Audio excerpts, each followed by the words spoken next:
Welcome to the Beau Show, an Epoch TV program which can be watched on Epoch TV, our new subscription-based service. One of the big news stories that broke in the past few days was the notion that the Biden administration was going to be handing out free crack pipes to drug abusers. And I use the word abusers because these aren't your typical occasional users. These are the hardcore, the truly dedicated and addicted. These are the pros. Now, I was not surprised by this news, if indeed it is true, because this falls in line with other Biden actions that reward the miscreants and punish those who play by the rules just trying to get by and make a living. We've seen that multiple times, and with the way that they have turned a blind eye to illegal immigration and shoplifting without prosecution. It wouldn't surprise me to know that the HHS Under Secretary Javier Becerra would be rewarding criminals yet again. In fact, Rand Paul pointed that out to Javier Becerra, that he's just a former Obamacare lawyer. He's not a medical professional, which is why he got grilled about a lot of our COVID policies. What I do when I'm researching something like this is to go to one of the great arbiters of truth, Google, and perform a search, because it is there that I can find the way the media has reported things and the way Google wants you to see results. Granted, I have a discerning eye when it comes to this. I already know what I'm about to see, so I don't just click on the first link and run with it. But let's look into how the media has portrayed this issue, and then we will delve into the real bones of it. The first article that I saw on Google was from the Washington Post, titled, "Fact-Checking Republicans' Claims of Crack Pipes in Smoking Kits." So we already know where the Washington Post stands. They want to fact-check anyone but a Democrat.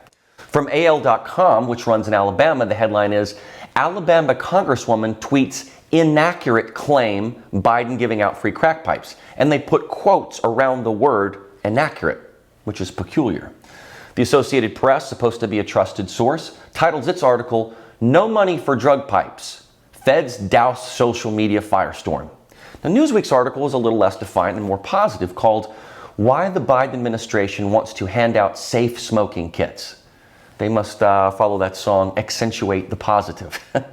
And then in the Miami Herald, since I'm in the Miami area, this article is titled, "No, Biden Administration is not giving out crack pipes. Here's what's really happening."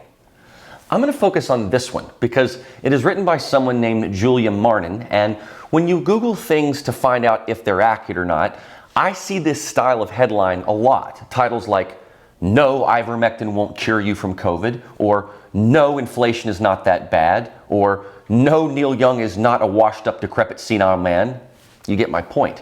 The article already comes from a position of opinion and bias rather than fact, and I will get into why that is. So let's just look at the Miami Herald article, for instance, and go from there. They want to shoot down the claim of free crack pipes and immediately take the White House's side.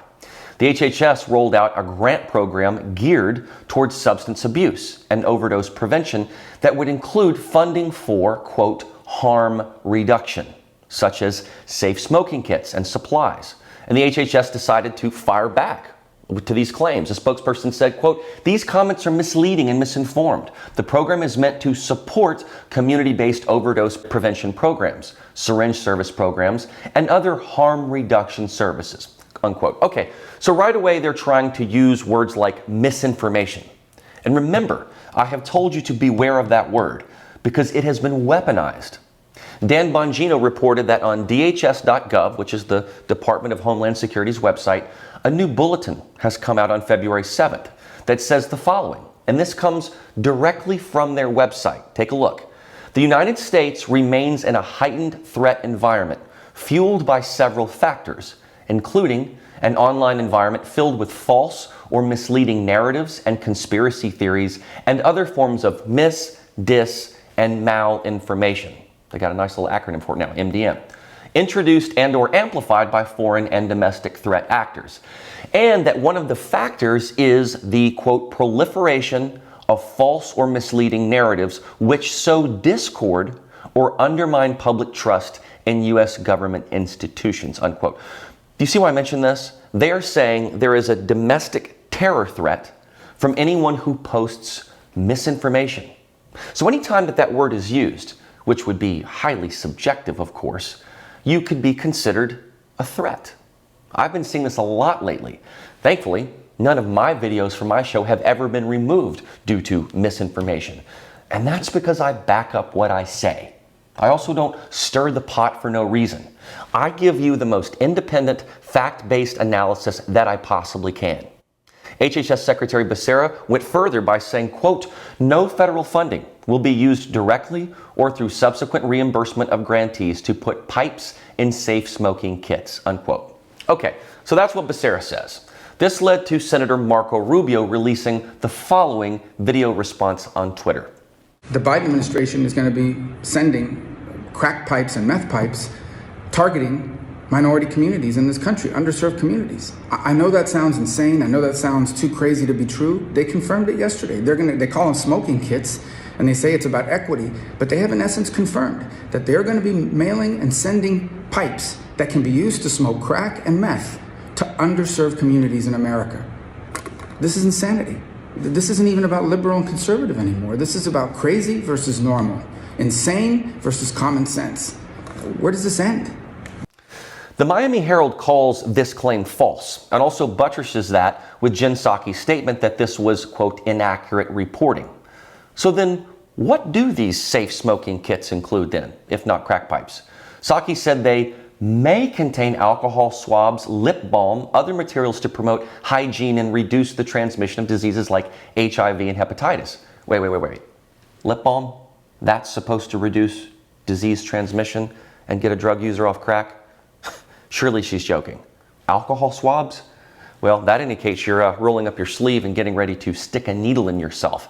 At least that's what the nurse does to me when I'm getting any shots or having blood drawn. The Herald goes on to report that the grant funds can be used to support harm reduction efforts such as medication lockboxes, Food and Drug Administration overdose reversal medication, substance test kits such as fentanyl test strips, and syringes to prevent and control the spread of infectious diseases. Okay, so now we're getting into the real meat and bones.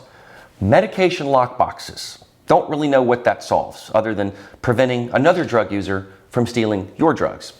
Then you have Narcan, which is the life-saving antidote to heroin overdoses. And then fentanyl testing strips. So we are making alchemists of our drug users? We want them to be Heisenberg from Breaking Bad? And then they admit that they are supplying syringes. They are giving drug users the very tools they need to shoot up.